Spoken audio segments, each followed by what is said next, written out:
Elevate your hatching egg shipping business with Beyond the Egg. Discover the art of premium packaging, master the details of shipping, and create an unforgettable experience for your customers. Enhance your reputation, build lasting trust, and set your business apart as the gold standard. Visit beyondtheegg.com to begin your journey to excellence. So, on today's episode of the Poultry Nerds podcast, we're going to talk about buttons. We were trying to figure out what we were going to record about today. And, Jennifer's been working really hard with her buttons lately. And I've been trying to help her out a little bit for the 2 cents that it's worth. And we're like, have we done a podcast on buttons? And felt confident that we had, but I actually searched and we never talked about them. So today we are.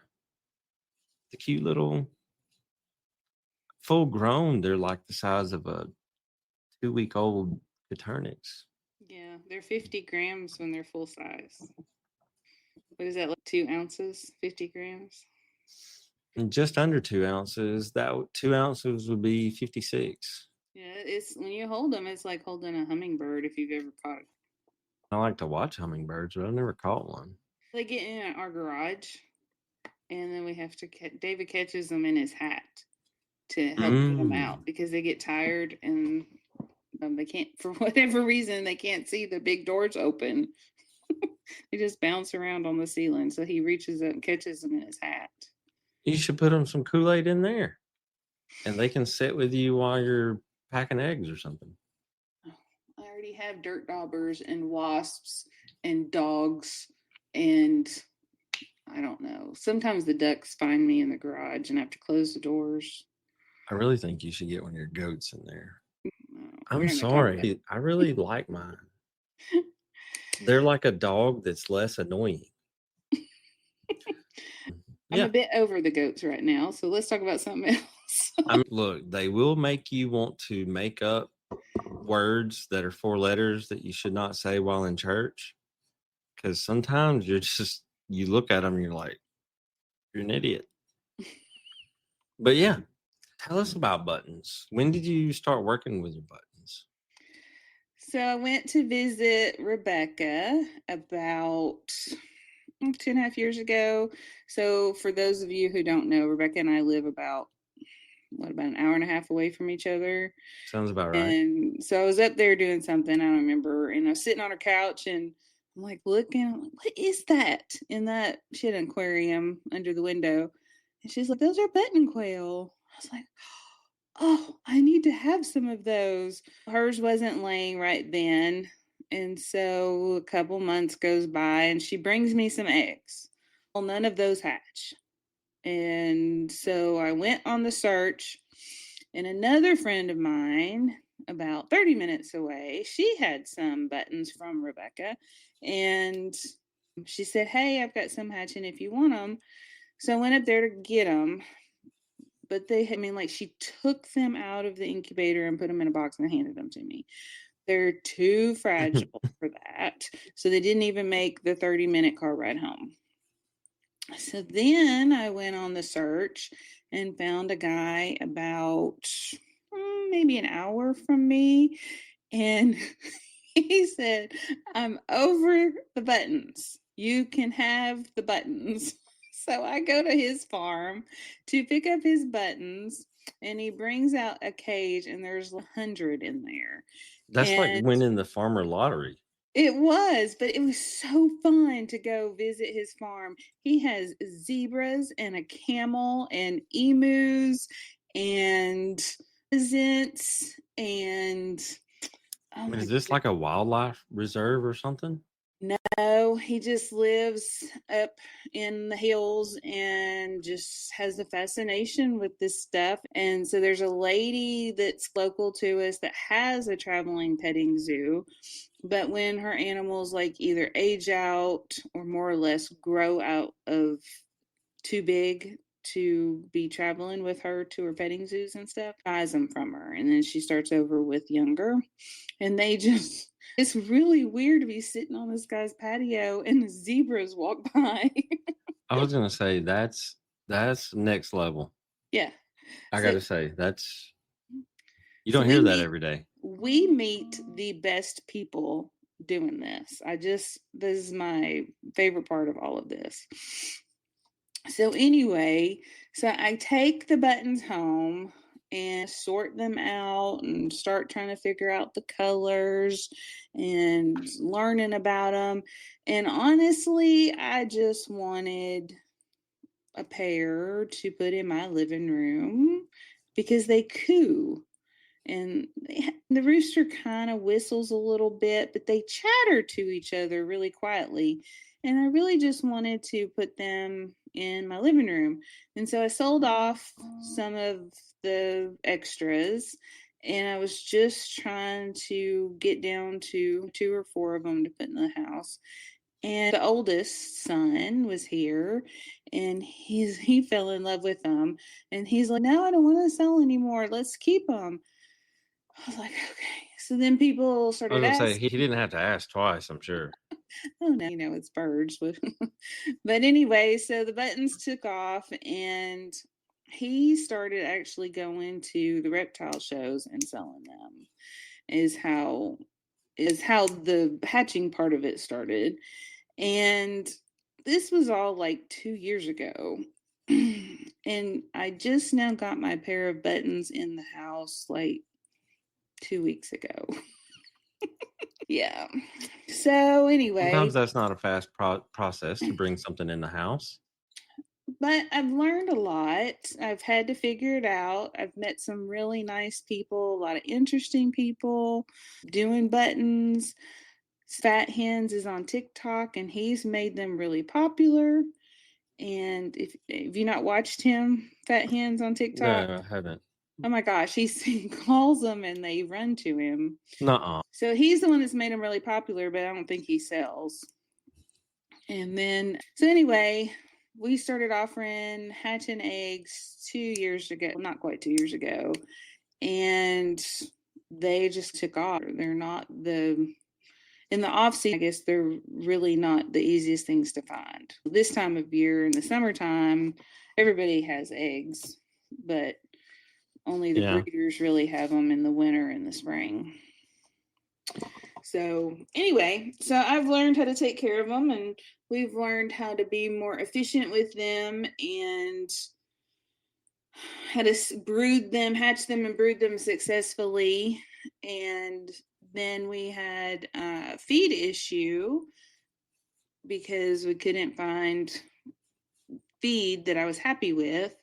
And so you and I kind of worked on that for several months, and we've fixed that little issue, I think, successfully. So here we are. Didn't you say your most recent hatch rate was in the high 90s? It was the highest we've ever had.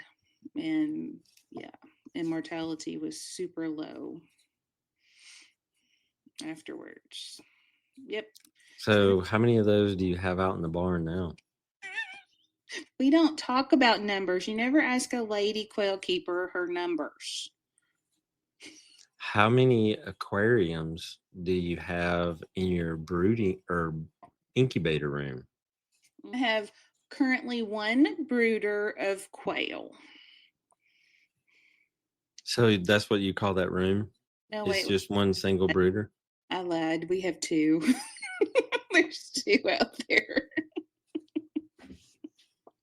So one of the things that she discovered is brooding them in aquarium My little totes, or totes is good because those little suckers, don't you like slow roast them for the first 2 weeks of their life? Yeah, you cook them. Well, you want to start at the beginning with the eggs, or you want to start at the beginning with the bird? Who comes first, eggs or the bird? Had to lay the egg. Okay, so you want to start with the bird? Okay, so when you take it out of the hatcher, this is the best way to brood them. Put them in a tote, I would say at least 15 inches deep. I use heat plates. I do not like lamps. Put them on a puppy pad and put the food directly on the puppy pad with a water, a very small water, which you can, side note, find on my website. So, shameless plug on my own website. There we go.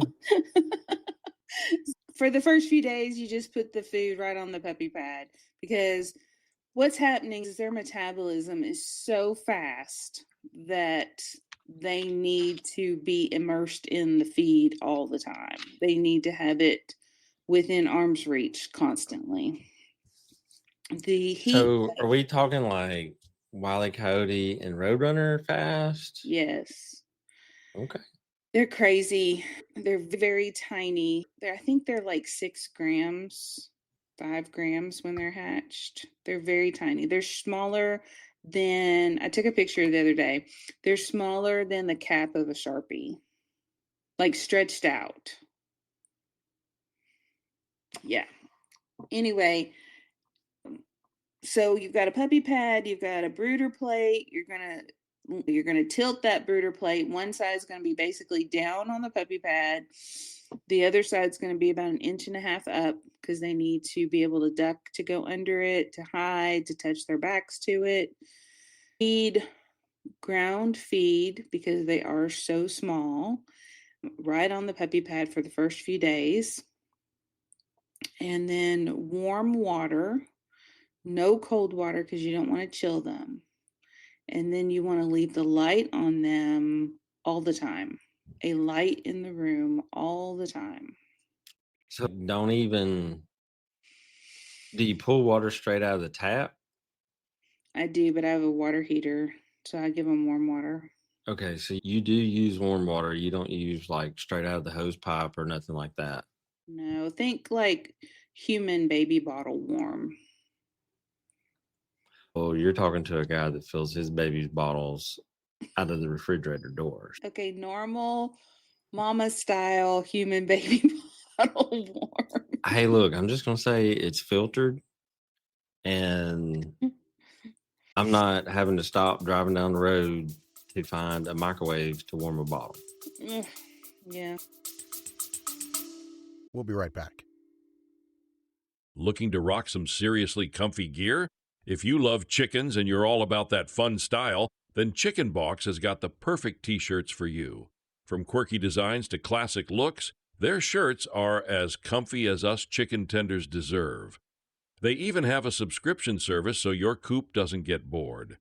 Head over to PoultryNerdsPodcast.com and click on Chicken Box to get your comfy shirts and support the podcast. Give them cold water, not the microwave. Okay, so now that you have them brooding, I mean, you need a high, okay, you're going to have to help me here. High protein, but it's also the amino acids and the vitamins and all the other stuff that we decided on, right? Yes. Actually, it's not overly high in protein. Let me actually pull that up while we're talking about it. If I remember right, on that particular formula, it's like a 24-25% on the protein. Just because if you have good like vitamins, minerals, amino acids, all that good stuff, you don't really need 30% protein like a lot of people think. Has it got good fat in it too? Huh? Fat? Is it high? Oh yeah, there is lots of that. Let's see here.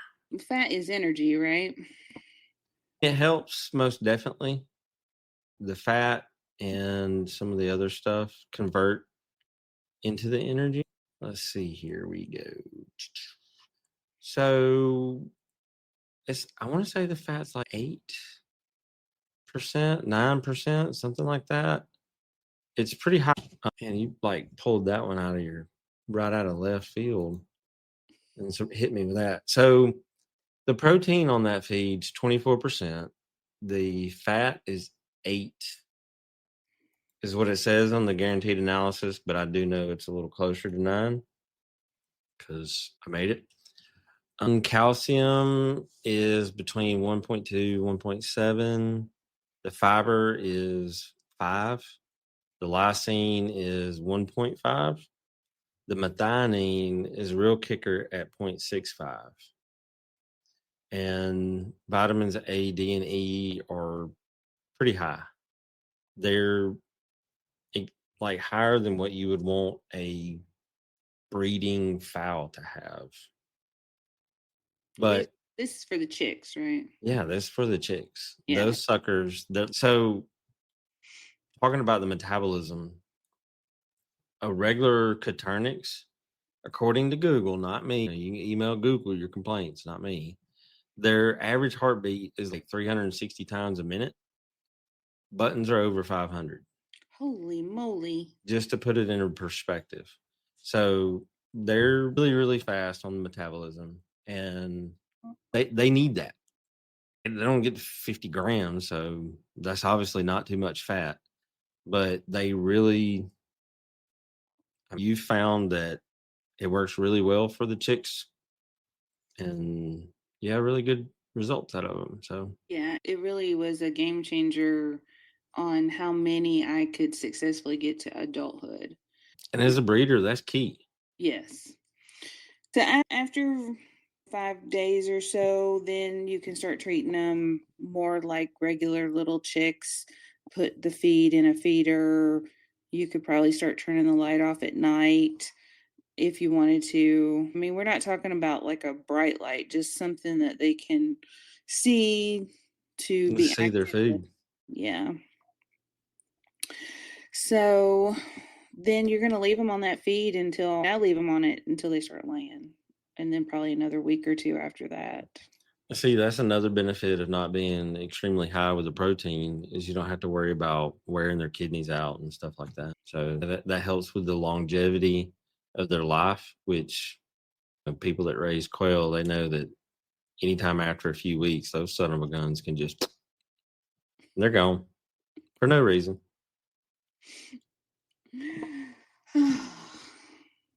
So we brood them. Okay, let me back up for just a minute. So they're so fast that they can actually hop out of our brooders, which I think are 15 inches, by about week 2. So I have a window. I use old window screens and put that over the brooders. So after about a week, I'll take the puppy pad out. I'll put them on pellets because I like stall pellets. No, they're less dusty, last longer. And you can raise the heat at that point because they really can be off of heat by 3 or 4 weeks. Just depends on the time of year. And but they fly.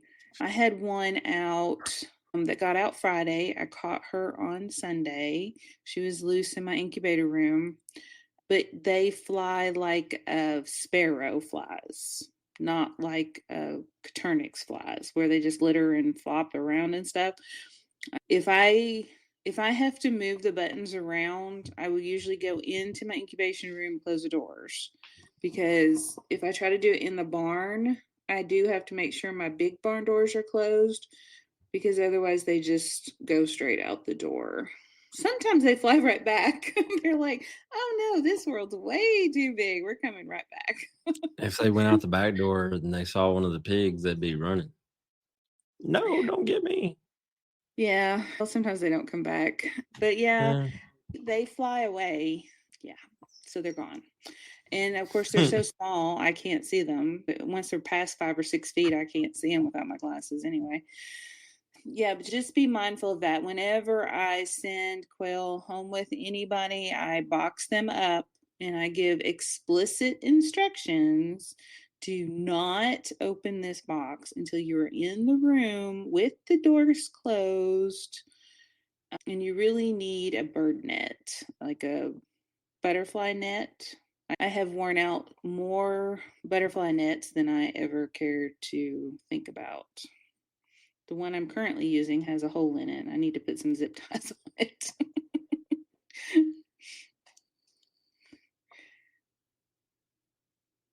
So you just get nets from Dollar Tree or something and scoop them up? No, you go to bryantsroost.com and you get them. Why didn't I think about that? I know we've got this like whole store now. Like, I You forget. need- But so it's the thing, because we were both at one time had problem out of our incubators, the little switch, and you can't find them. That's definitely not a go to Walmart and get. And the only place that I could find them was on the other side of the pond. And I think I had to order like 50 of them. Yeah. So what you're getting at is as we've grown, then we've had to fix supply issues. And basically we built our stores Sometimes that we have little extras laying around. Yeah. So we Still built brand new. our way. So they don't have button quail stores like on the corner, like Dollar Generals. So Oh my gosh, could you imagine if there was like a quail store or even a chicken store where you could just go in and pick up that kind of stuff like you would go to Tractor Supply? that'd be awesome. And it would for us, but for our spouses, they'd be like, "Have you lost your mind?" Okay. Once they are done brooding, which for me is when they're ready to start laying eggs, that is when they go into their permanent housing. Now, there's a lot of controversy on social media on what is acceptable permanent housing. This is what I'm going to say about that. These are birds that were born in captivity. They don't know anything different than what you are providing for them. Now, their basic needs is food and water and ventilation. But other than that, what you do is your farm, your rules. That's So right. there are people that have these elaborate aviaries, which I think are just awesome, but Ooh, remind me to very tell you about that. impractical for me. I keep mine on wire. They have plenty of room. They have dust baths. They have water cups. They have feed cups. They have nest boxes. They have wire walls, so they have lots of ventilation. I feel like they don't know any different. They can't reason. So they can't say, hey, my ancestor grew up in the rainforest. Why can't I grow up there? They don't think like that. For Now, real? on the flip side of that, I am 100% against taking an animal out of the wild and caging it. So that's my caveat to that. If something is born in captivity, hatched in captivity, they don't have reasoning skills to know any different. So kind of keep that in mind. They don't have human emotions. Okay. So my silkies don't have human emotions? We Just don't kidding. talk I don't about have some. silkies on the show. I don't have silkies. Sorry. So for my purposes, I have them on wire because I'm working through the colors and reading the colors true. So I Mhm. have a plan. I have a reason for doing what I'm doing. Now, for doing that, the birds really like to be monogamous. Like, I do have one trio, but they've always been together. The rest of my breeders are monogamous, meaning one-on-one. I do have 2 group cages that are much bigger, but they all grew up with each other. So there's not really a set ratio like there is with chickens or Coturnix. What I would recommend if you're going to do a group mating situation, group pen, is if they all get along, then just leave them alone. If you are having issues with picking or fighting or they're not laying, then sit down and just watch them. Somebody's being a bully, so pull the bully, which is probably a dominant male. Pull him and then give it several days to group and see if you have harmony. If you still don't have harmony, pull the next dominant male and you just keep doing that until you have harmony in your group mating. So you just get rid of the jerks. Basically. Okay. Usually when people message me, this is the problem. They haven't gotten any eggs. See, the hens should be laying at 8 to 10 weeks. Okay, so like when it comes to laying and that kind of stuff, they are like regular quail. Yes. Okay. And they still need the light. All of that other stuff is true, like the other birds. Okay. But too many males or a jerk male can keep them from laying. Or if they're stressed, their feathers picking and that kind of stuff. Observation is really the biggest, what's the word? The biggest tool in your toolbox with buttons. So and they're fun to watch. They're kind of witchy. They're really busy. Mine in the house will sing to me, talk to me, whistle back to me. That's cool. Yeah, it is. It's fun. We'll actually pause the TV and whistle to them, talk to them. And then they stretch up and look at us, and we just kind of mess with them. So they're real interactive. They're more like a parakeet versus necessarily a Coturnix quail as far as keeping them like pets.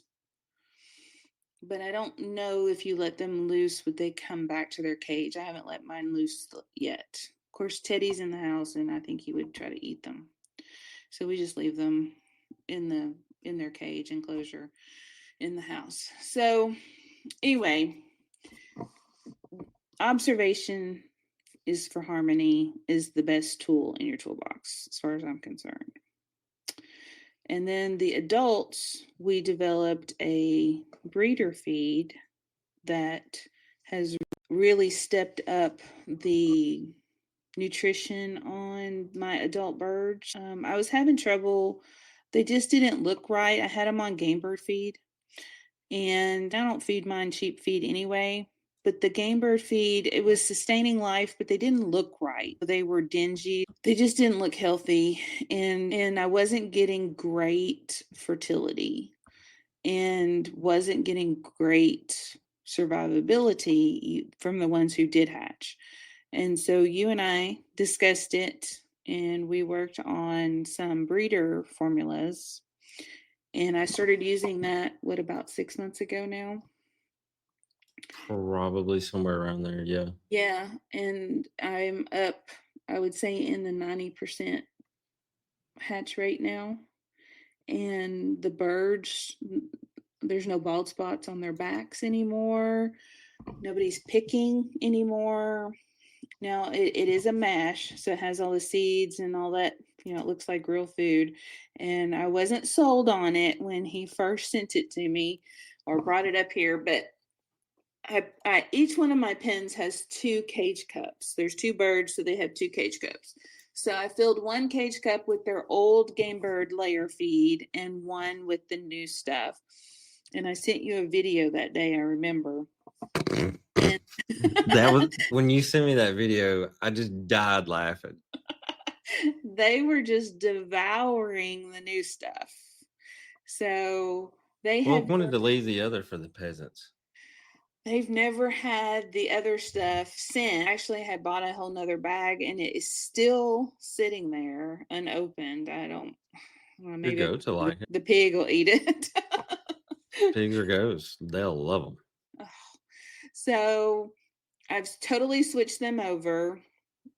So a pair of buttons. Those cage cups, I think, hold 4 ounces, and I fill them twice a week. So each bird eats about 4 ounces of feed a week. That's nothing. No, it's nothing. Yeah. They don't eat very much of it. Whereas the other ones, I was filling them like 3 times a week. And they didn't look good. So anyways, I think you and I worked out the nutrition, and I think that they're doing good now. So with your buttons, like I'm trying to get Bob Whites inside my house. I like the whistle. Uh-huh. Now Tamara is warming up to the whistle. She actually likes it. She admitted that. We haven't got to the point where they're okay in the house, but I might be close. If one just got loose in the house and you couldn't find it for a while, would that be okay? So I have contemplated bringing one of the males in because the only dog in the house is like a 12-year-old Chipoodle. It's not chasing down a quail. I have thought about that, but I've also wondered if I would get in trouble. Yeah, I don't know. Speaking of houses and elaborate houses, I was on Facebook the other day and I saw one that looked like a cathedral For birds? and it was real. Like, it was really nice. Like for birds? An aviary? Yes. It was a chicken coop. Oh, don't get me started on those. This thing is probably a $15,000-$20,000 chicken coop. It was nice. You gonna live in it? You might be living in one if you put a bobwhite in the house and Tamara gets mad. Okay, that'd be the only reason I'd get one of those suckers. Oof. But, you know, your farm, your rules. Yep. Is there anything else that we have that we could tell folks about the buttons? Sexing them. Probably. How do you one do of that? So males have red feathers around their vents, tail, between their legs, somewhere on their body they have red feathers. Except for white birds. White birds are just solid white, so you have to sex them behaviorally would be the better way to do it, especially if you're inexperienced. Don't try to vent sex them. I don't recommend folks to try that out as a newbie because you squeeze just a little too hard and you got a big mess on your hands that the bird won't recuperate from. If you are comfortable handling the birds, which you and I both are very comfortable handling birds, and you could take one that you knew was a male, let's just say that you've got a wild type, and so he's got the red all over him, and you know it's a male, and you flip him over and you look at his vent, then you could probably look at the whites and compare the two at that point. Now, buttons are different than other birds because, first of all, they're so small that you can literally squeeze them too hard and hurt them. They are game birds, which means when they are stressed, they let their feathers go. And that could freak some people out. So just be aware that when they're stressed, they'll let their feathers go. Just don't let go of them and they'll hurt themselves even more. That reminds me of the first time I processed a turkey. When game birds are stressed, they let their feathers. There's useful points to that. It's like, yeah, I understand now why people pluck these things. Yeah. I thought that'd take a lot, but I just don't want it to freak people out. They get one, they pick it up, and then there's feathers all over the place. But that's what's going on. They're stressed, they let their feathers go. But white ones, you will have to behaviorally sex. While I find that slightly annoying, just because I'm on a bigger scale here, the white ones are so pretty. They're like doves almost. They're really pretty to look at. Honestly, the silvers are my favorite. They're kind of gray, silvery. Those are my favorite. They're very dainty looking. Their heads are very, I don't know, porcelain looking almost. Those are my favorites. I have more silvers than anything else just because I tend that way, but it's my farm and that's how I like it. But they still get pinkish red feathers around their vents in the silver or the gray color, the male. Yep. It's just the white ones. And you can put little tiny zip ties on them. So I have some white ones with little tiny pink zip ties on her ankles. You got to get the smallest ones, and you probably need help because they're tiny, the zip ties are tiny, and you have to cut that tab. But once you do sex them, I would mark them somehow so you don't have to keep doing it. So, but I think that's it. Other than that, it's just colors.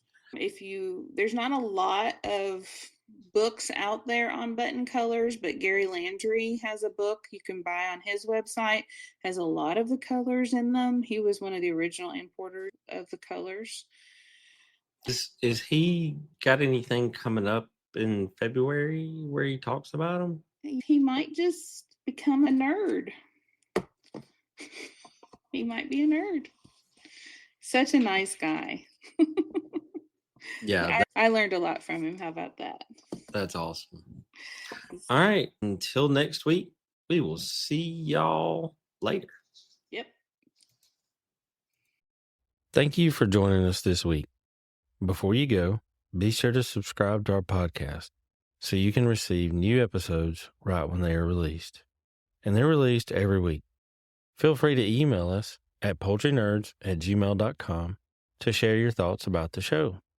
Until next time, Poultry Pals, keep clucking, keep learning, and keep it exciting. This is Carey signing off from Poultry Nerds. Feathers up, everyone.